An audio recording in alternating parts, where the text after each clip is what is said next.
Good afternoon. I want to begin with a simple observation. Cities don't sleep, yet most of our urban services, buildings, and public spaces are designed as if the world ends at sunset. At McGill, my team set out to challenge that assumption. In partnership with MTL 2424 and Architecture Sans Frontières, we explore what it means to design with and for the communities that inhabit the city at night. People whose experiences are too often invisible in planning and architecture. Today, I will show how we have integrated nighttime thinking into architectural education, how students map the after-hour spaces and networks of care, and how these investigations informed proposals for a future Maison de la Nuit. Last winter semester, we had the opportunity to collaborate with MTL 2424 in a teaching context that complemented our research. Our research shows that most urban services are designed for the perpetual day, shutting down after dark. This raises important questions. How do the uses and meanings of the built environment change over the 24-hour cycle? And critically, why are those who inhabit the city at night, shift workers, night owls, people sleeping outdoors, and many others, why are they so often overlooked in design considerations? We argue that our profession, architecture, lacks comprehensive knowledge about existing infrastructures and spaces that support nighttime inhabitants. And our team has therefore been working to incorporate a nighttime perspective across two areas: design education and design research. As part of this work, we have been examining what we call spaces of night care, spaces from around the world that serve various communities after hours. We argue that current design education fails to prepare students and thereby future architects to think critically about the night. Architectural studio culture primarily focuses on daytime use, even though cities operate around the clock. To develop a more grounded interdisciplinary approach, we draw on night studies and community expertise. Equally important is training design researchers in participatory methods so they can work effectively with marginalized communities to identify vital spatial needs. For those unfamiliar with architectural education, the core of our curriculum is the design studio. So students work on projects that increase in complexity each term, culminating in what we call jury or design reviews with invited critics. And occasionally, these projects respond to real-world needs. When Montreal introduced its nighttime policy, when the city introduced its nighttime policy in October 2024, I contacted our partner, MTL 2424, to explore a collaboration where they would act as our imaginary client. They accepted enthusiastically, and the studio and the student work I'm going to present today resulted from this partnership. MTL 2424's vision for Maison de la Nuit is not just another nighttime venue. It's an investment in night culture itself. It seeks to create a space where citizens can actively shape how the night is governed and experienced. While many cities have introduced night mayors over the past decade, institutional structures to support this work remain limited. Around the same time as the city made public its nighttime policy, we learned that the city of Amsterdam launched its Institute for Night Culture. That was, again, October 2024. We reached out to this new institute's architect and invited him for discussion and review of students' work. And to the left, I guess, are the design drawings of Amsterdam's Institute of Night Culture. That institution's consultations, asking experts and practitioners this question, what is an Institute of Night Culture, was published in a book form. And that publication became a valuable resource for our students alongside the project brief MTL 2424 provided to us, which Xavier summarized here. The studio was composed of 12 students whose works I will share with you, and I believe some of them are in the audience. I'd like to take a moment to thank all our reviewers and guest speakers, Martin Chartrand, David Mulder van der Werkt, and from our team in the audience, Phil Straw, Alana Thane, and Sonia Blank for stimulating conversations with the students. And among today's organizers, of course, Max Honigman and Xavier here regularly offered feedback in reviews. And Thomas Peltier from among the presenters today and from the city of Montreal was kind enough to speak at a roundtable we organized on institutions of night culture. So the projects I will show you developed through all these very rich conversations and guest talks. Okay. The studio unfolded in 3 phases. First, students researched global night care spaces. Second, they mapped nighttime care networks in Montreal. And the third longest phase was dedicated to speculating on what Montreal's Maison de la Nuit be like, what it may look like. So students started by identifying non-institutional care spaces that meet the needs of a 24-hour city. I will present 3 examples to illustrate the types of concerns they examined, and it was one of their tasks to bring from their research to their designs for Maison de la Nuit. So it's really important that I share like a few examples. In this series of drawings, Kiki Liu explores Hong Kong's 24-hour McDonald's restaurants, which serve as informal shelters at night, offering air conditioning, free Wi-Fi and restrooms for those seeking relief from the heat or from poor living conditions. A simple doors always open policy allows this coexistence of users. Here, drawing on oral history interviews about the Lebanese civil war, Gail Haddad illustrates how basements in residential buildings were transformed into makeshift bomb shelters. The drawings examine how the concept of home can be collectively created in improvised spaces. Jessica Villarasa explores in this drawing the evolution of Japan's capsule hotel typology, which emerged as a budget option for travelers and overworked salarymen, but increasingly evolved into shelters for unhoused people after the pandemic. So the drawing showcases shared dining areas, private sleeping capsules, and essential care amenities used by multiple overlapping communities.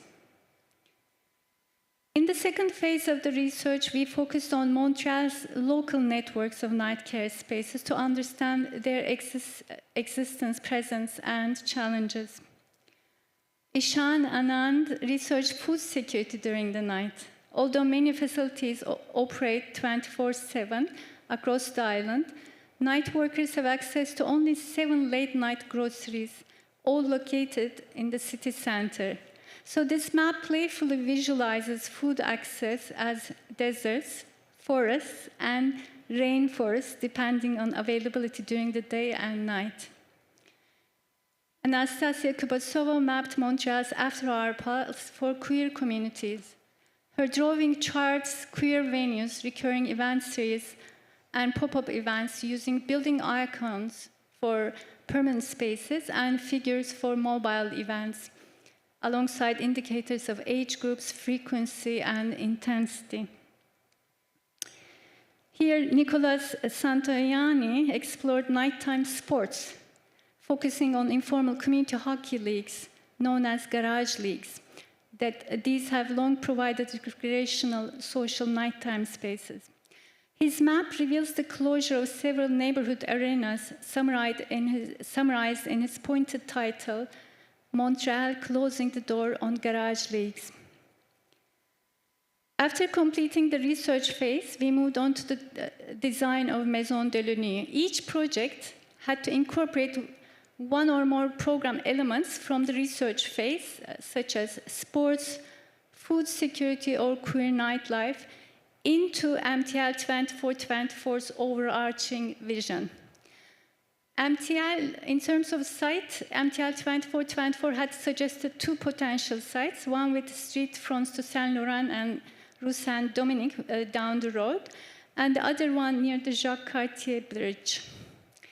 Most students preferred the one under the Jacques Cartier Bridge, where Village au Pied du Croix takes place each summer, and there was a presentation in the morning about that. Bronwyn Bell and Nicolas Santoianni designed a scaffolded box-like building whose centerpiece is a sphere. This is a nod, of course, to Montreal's icons such as the orange julep and the biosphere. Inside the scaffold are dance halls, offices, research library, and exhibition spaces. Integrated into the surrounding landscape are nighttime sports facilities. Access is provided through a small house-like structure across the busy Notre Dame Street and via an underground tunnel. Kiki Liu, Karim Payet, and Jeremy Turbide titled their project Hide and Seek. The project embraces the interplay of concealment and revelation. Structural arrangements and shifting installations create opportunities both to see and to be seen. The programs they brought from their research phase include a rooftop edible garden, a community kitchen and restaurant, and outdoor film screenings. And the landscape design further enables uninterrupted strolls along the waterside. Again, for the same site, another student, Hayla Elijaji, proposes Take Them to the Edge. That's the title of the project. She imagines a nightlife, an institute of night culture, which incorporates a sex institute. And this new nightlife institute is deeply engaged with sex work advocacy. And her design creates an enveloping environment that's both sensual and safe, positioning care and agency at the heart of nighttime experience. Anastasia Kuvasova and Gal Haddad, in their proposal, offer a typological exploration of Maison de la Nuit through a peep show box. Each opening reveals a home-like interior. The project's exterior, the material and formal language, however, draws from Montreal's urban industrial context of silos and warehouses. Bianca Hacker and Jessica Villaraiza's proposal consists of 3 volumes. The middle volume is lifted up to activate pedestrian circulation from the busy street toward an outdoor stage and public plaza alongside the water side. And the first volume is programmatically partly a capsule hotel and partly a sauna, and they call it the Sanctuary. Ishan Anand and Darshini Babu were the only students who chose to work on the Saint Laurent site just down the street from the SAT. This site has street frontage to both Saint Laurent and Rue Saint-Dominique, and these streets are at different datums, different levels.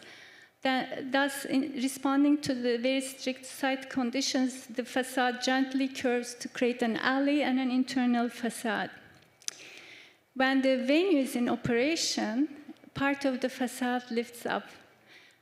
the level difference inside the building, the level difference between the street fronts is negotiated by extensive sculptural ramps that serve as a civic space.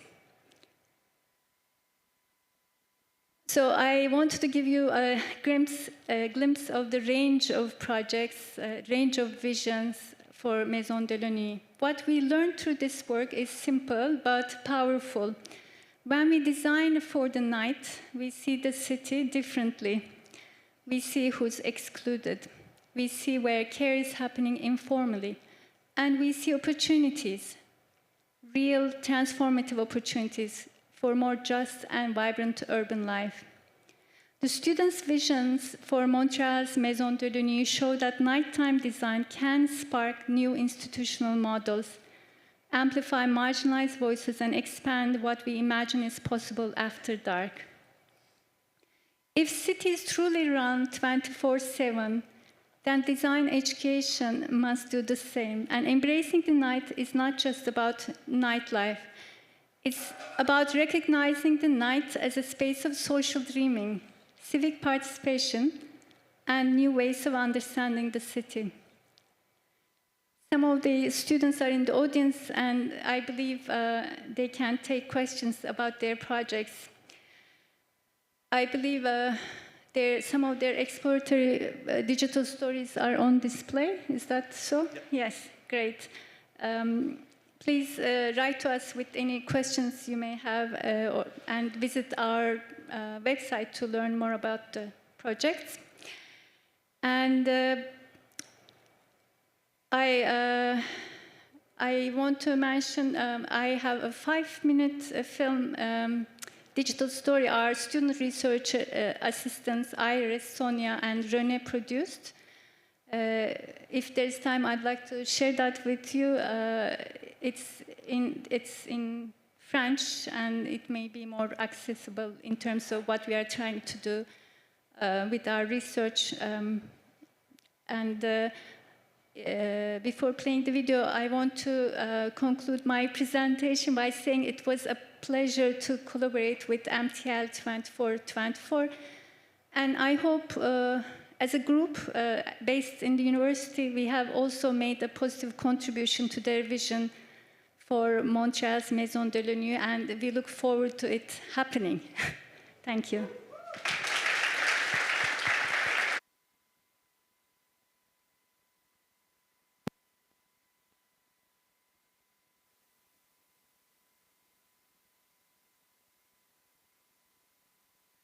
Quand on pense à la nuit en ville, on imagine souvent deux extrêmes. Des gens qui profitent de la vie nocturne dans les bars et les clubs, et d'autres qui se reposent en sécurité chez eux.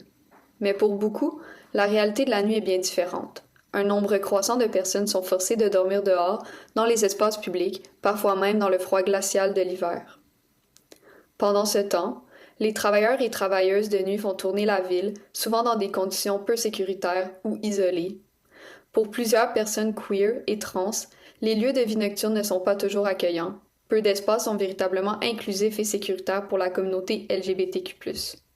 Malgré ces réalités, l'aménagement urbain et la conception de la nuit mettent encore trop souvent l'accent sur la croissance économique et le tourisme, au détriment des populations les plus vulnérables. Alors, que signifierait concevoir une ville qui prend réellement soin de celles et ceux qui vivent la nuit? Comment faire en sorte que Montréal soit accueillante, accessible et sécuritaire pour toutes et tous, peu importe qui l'on est ou à quelle heure on traverse la ville? Pour répondre à ces questions, nous avons adopté une approche intersectionnelle et collaborative réunissant des chercheuses et des étudiants de divers horizons. Nous travaillons aussi avec des partenaires communautaires qui apportent leur savoir vécu et leur expertise du terrain. Notre démarche est aussi diversifiée que notre équipe. Nous avons développé de nouveaux cours pour les étudiants en architecture, discuté avec les communautés LGBTQ+, de leurs expériences dans les espaces queer existants, mené des marches de nuit à travers Montréal pour comprendre comment différentes personnes naviguent la ville après la tombée du jour, rencontrer des travailleurs de nuit pour connaître les défis qu'ils rencontrent, et cartographier les services ouverts 24 heures sur 24 afin d'identifier ce qui est accessible et ce qui ne l'est pas. À travers ce travail, une chose est devenue très claire. Les besoins de ces communautés restent invisibles, pour les urbanistes, les entreprises et même pour une grande partie du public. Alors, comment changer ça? Pour rendre visibles ces perspectives négligées et encourager un vrai changement, notre équipe a identifié 3 actions clés. Action 1. Repenser la gouvernance de la nuit. Partout au pays, la plupart des services municipaux ferment leurs portes une fois la nuit tombée, à l'exception des services d'urgence. Pourtant, près d'un Canadien sur 5 travaille de nuit et bien d'autres utilisent les espaces publics après le coucher du soleil. C'est pourquoi nous plaidons pour une gouvernance nocturne formelle avec des maires de la nuit, des instituts de la nuit et des responsables dédiés à faire en sorte que chaque service municipal tienne compte des réalités de la vie après la tombée du jour. Leur mission, élaborer des politiques qui vont au-delà de la vie nocturne et qui répondent aux besoins réels des habitants de la nuit, comme des toilettes accessibles, des espaces verts sécuritaires ou même un transport public fiable, même à 3 heures du matin. Action 2. Intégrer l'architecture aux politiques de la nuit et la nuit à la pratique architecturale. L'architecture joue un rôle essentiel dans la forme et le fonctionnement de nos villes, mais jusqu'à présent, elle a été largement absente des discussions sur la conception nocturne. Nous voulons que les architectes collaborent davantage avec les communautés pour créer des espaces sûrs, inclusifs et accueillants qui répondent véritablement aux besoins de ceux qui habitent la nuit. Impliquer les travailleurs de la nuit, les personnes LGBTQ+, les personnes en situation d'itinérance dans des processus de conception participative, développer de nouveaux outils pour évaluer comment les espaces fonctionnent sur un cycle 24 heures. L'un de ces outils pourrait être le test de la nuit, une exigence dans les processus d'approbation des projets pour s'assurer que les nouveaux aménagements fonctionnent aussi bien la nuit que le jour. Pour y arriver, nous avons besoin d'un leadership fort des associations professionnelles et de formations qui enseignent comment concevoir avec et pour les communautés marginalisées. Ce qui nous amène à notre 3e et dernière action. Action 3. Intégrer la conception nocturne à l'éducation. Aujourd'hui, la formation en architecture se concentre presque exclusivement sur la conception pendant la journée. La nuit est souvent reléguée au second plan, voire ignorée. Nous voulons changer ça. Nous développons des nouveaux cours, partageons nos recherches publiquement et construisons un inventaire de l'infrastructure nocturne. Notre objectif à long terme, intégrer la pensée 24 heures sur 24 dans les critères d'accréditation en architecture pour que chaque étudiant apprenne à concevoir pour toutes les temporalités de la vie urbaine. Montréal est une ville fière de sa culture, de sa diversité et de son inclusivité. Mais ces valeurs doivent s'étendre au-delà du jour.